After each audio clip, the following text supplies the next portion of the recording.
लातेहार विधानसभा क्षेत्र के जेएमएम प्रत्याशी और झारखंड सरकार के शिक्षा मंत्री बैद्यनाथ राम ने आज नामांकन पत्र दाखिल किया। उन्होंने निर्वाची पदाधिकारी के समक्ष नामांकन दाखिल किया।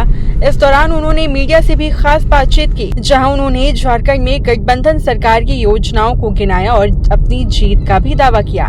नामांकन से पहले मंत्री के रोड शो में हजारों की संख्या में कार्यकर्ता भी शामिल हुए, जिसकी तस्वीरें भी सामने आ चुकी है। बता दें कि इससे पहले शिक्षा मंत्री बैद्यनाथ राम ने जनसभा कार्यक्रम में शिरकत भी की, जिस दौरान हजारों की संख्या में समर्थक गाजे बाजे के साथ वहां पर पहुंचे। वहीं मैया सम्मान योजना के तहत उन्होंने महिलाओं को सम्मान देने की बात का भी जिक्र कहा और कहा कि इस बार चुनाव में भारी बहुमत से जीत हासिल करेंगे। चुनावी मुद्दा सरकार के द्वारा किए गए काम, क्षेत्र में मेरी उपस्थिति और लोगों के सुख दुख में शामिल होना। मैया योजना कितना प्रभावी रहेगा?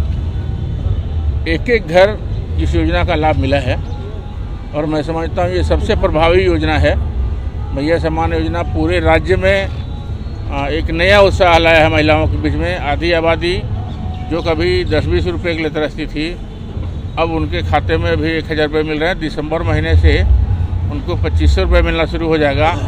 तो महिला सशक्तिकरण की दिशा में ये उठाया गया सरकार का अति महत्वपूर्ण योजना है, जिससे महिलाओं के जीवन में एक परिवर्तन आएगा।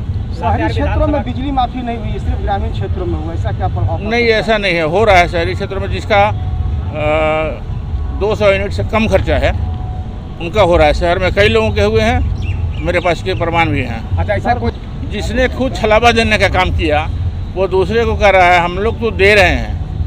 छलावा तो उन लोगों ने किया था जो गुमराह करने की कोशिश किए।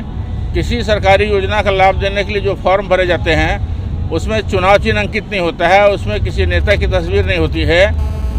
और ये काम भाजपा ने किया, जिसमें उसका चुनाव चिन्ह भी था और प्रधानमंत्री का फोटो भी उसमें लगा था।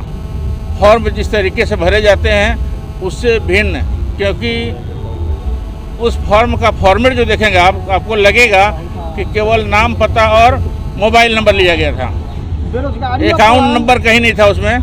और वैसे भी सरकार की योजना जो होती है उसमें फॉर्म भरने का काम और उसका रिकॉर्ड रखने का काम सरकारी अधिकारी करते हैं, कर्मचारी करते हैं। पलायन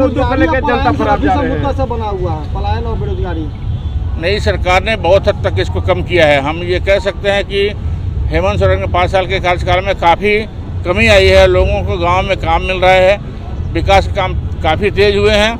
आप ये महसूस कर सकते हैं कि पिछले 15 साल 20 साल से जिन ग्रामीण सड़कों की मरम्मत नहीं हुई थी, आज उनको बनाया जा रहा है।